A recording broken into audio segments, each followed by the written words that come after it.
बोलो गुरुदेव भगवान की जय। प्यारे कृष्ण कन्हैया लाल की जय। श्रीमद् वाल्मीकि रामायण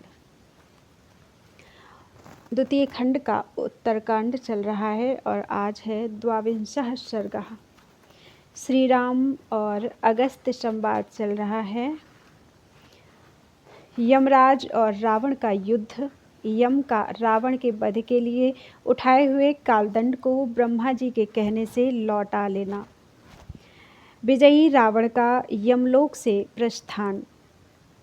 सतश्चितु महानादं श्रुत्वा वैवस्वतः प्रभुः शत्रुं विजयिनं मेने स्वबलस्य च संक्षयम्। अगस्त्य जी कहते हैं, हे रघुनंदन, रावण के उस महानाद को सुनकर सूर्यपुत्र भगवान यम ने यह समझ लिया कि शत्रु विजयी हुआ और मेरी सेना मारी गई, मेरे योद्धा मारे गए। यह जानकर यमराज के नेत्र क्रोध से लाल हो गए और वे उतावले होकर सारथी से बोले, मेरा रथ ले आओ।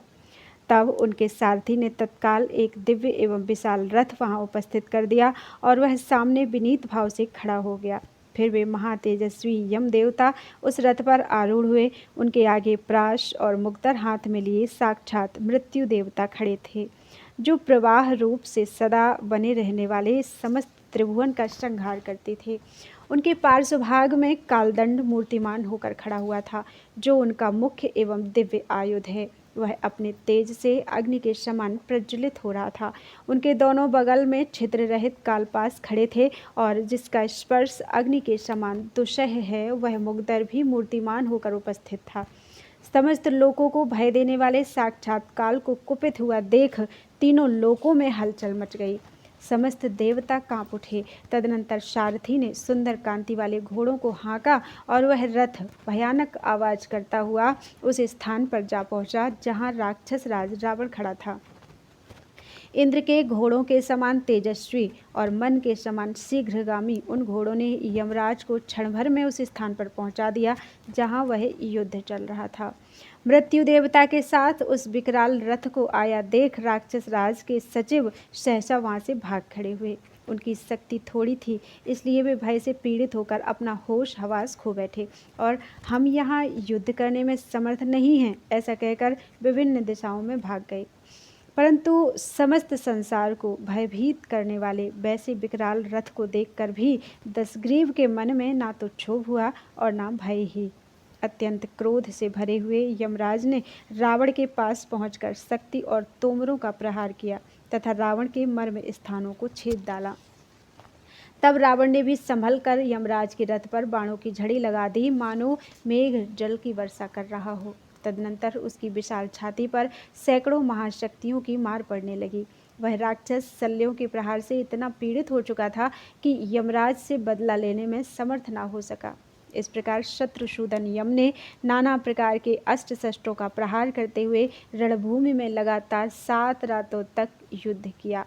इससे उनका शत्रु रावण अपनी शुद्धबुद्ध खोकर युद्ध से विमुख हो गया।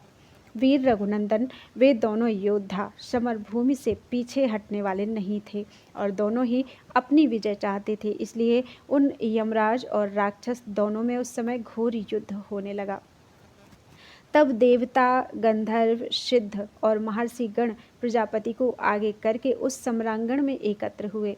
उस समय राक्षसों के राजा रावण तथा प्रेतराज यम के युद्ध परायण होने पर समस्त लोकों के प्रलय का समय उपस्थित हुआ सा जान पड़ता था। राक्षस राज रावण भी इंद्र की अशनि के सदृश अपने धनुष को खींचकर बाणों की वर्षा करने लगा। इससे आकाश ठसाठस भर गया, उसमें तिल भर भी खाली जगह नहीं रह गई। उसने 4 बाण मारकर मृत्यु को और 7 बाणों से यम के सारथी को भी पीड़ित कर दिया। फिर जल्दी जल्दी लाख बाण मारकर यमराज के मर्म स्थानों में गहरी चोट पहुंचाई। तब यमराज के क्रोध की सीमा न रही। उनके मुख से वह रोष अग्नि बनकर प्रकट हुआ। वह आग ज्वालामालाओं से मंडित, श्वास वायु से संयुक्त तथा धूम से आच्छन्न दिखाई देती थी। देवताओं तथा दानवों के समीप यह आश्चर्यजनक घटना देखकर रोषावेश से भरे हुए मृत्यु एवं काल को बड़ा हर्ष हुआ। तत्पश्चात मृत्युदेव ने अत्यंत कुपित होकर वैवस्वत यम से कहा, आप मुझे छोड़िए, आज्ञा दीजिए, मैं सम्रांगण में इस पापी राक्षस को अभी मारे डालता हूँ। नैसा रक्षो भवेदद्ये मर्यादा हि निसर्गतः हिरण्यकशिपुः श्रीमान् नमुचिः संवरस्तथा निसन्दिर्धूमकेतुश्च बलिर्वैरोचनोऽपि च शम्भुर्दैत्यो महाराजो वृत्रो बाणस्तथैव च राजर्षयः साष्ट्रविदो गन्धर्वाः समहोरगाः ऋषयः पन्नगा दैत्या यक्षाश्च ह्यप्सरो गणाः युगान्तपरिवर्ते च पृथिवी समहार्णवा क्षयं नीता महाराज सपर्वतशरद्रुमा एते चान्ये च बहवो बलवन्तो दुराशदाः विनिपन्ना मया दृष्टाः किमुतायं निशाचरः। महाराज, यह मेरी स्वभाव सिद्ध मर्यादा है कि मुझसे भिड़कर यह राक्षस जीवित नहीं रह सकता।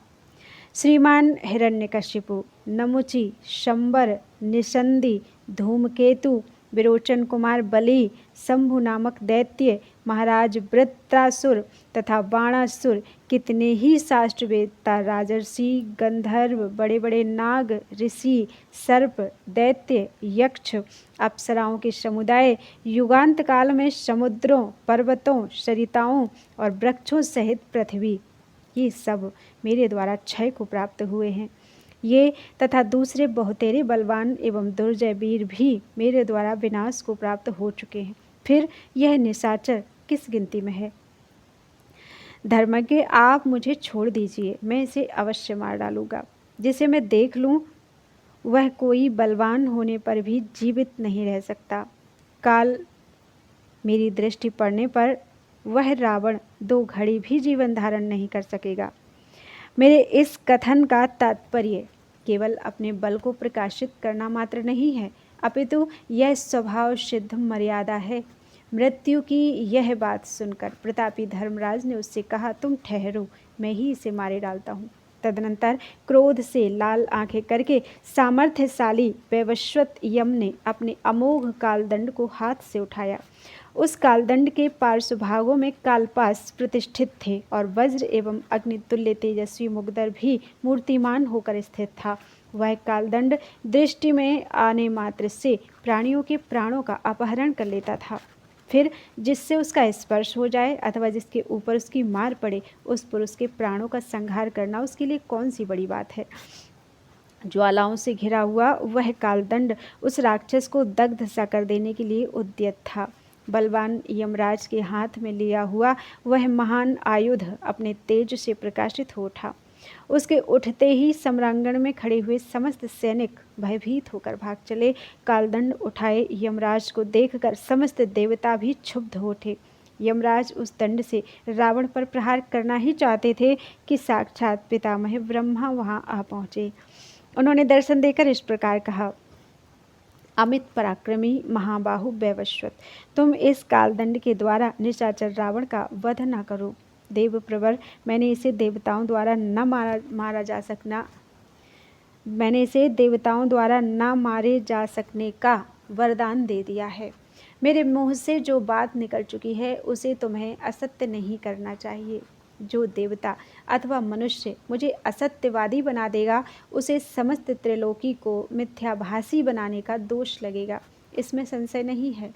यह कालदंड तीनों लोकों के लिए भयंकर तथा रौद्र है। तुम्हारे द्वारा क्रोधपूर्वक छोड़ा जाने पर यह प्रिय और अप्रिय जनों में भेदभाव न रखता हुआ सामने पड़ी हुई समस्त प्रजा का संहार कर डालेगा। इस अमित तेजस्वी कालदंड को भी पूर्व काल में मैंने ही बनाया था। यह किसी भी प्राणी पर व्यर्थ नहीं होता है। इसके प्रहार से सबकी मृत्यु हो जाती है। अतः सौम्य, तुम इसे रावण के मस्तक पर ना गिराओ। इसकी मार पड़ने पर कोई एक मुहूर्त भी जीवित नहीं रह सकता। कालदंड पड़ने पर यदि यह राक्षस रावण ना मरा तो अथवा मर गया तो दोनों ही दशाओं में मेरी बात असत्य होगी। इसलिए हाथ में उठाए हुए इस कालदंड को तुम लंकापति रावण की ओर से हटा लो। यदि समस्त लोकों पर तुम्हारी दृष्टि है तो आज रावण की रक्षा करके मुझे सत्यवादी बनाओ। ब्रह्मा जी के ऐसा कहने पर धर्मात्मा यमराज ने उत्तर दिया, यदि ऐसी बात है तो लीजिए, मैंने इस दंड को हटा लिया। आप हम सब लोगों के प्रभु हैं, अतः आपकी आज्ञा का पालन करना हमारा कर्तव्य है। परंतु वरदान से युक्त होने के कारण यदि मेरे द्वारा इस निशाचर का वध नहीं हो सकता तो इस समय इसके साथ युद्ध करके ही मैं क्या करूँगा। इसलिए अब मैं इसकी दृष्टि से ओझल होता हूँ।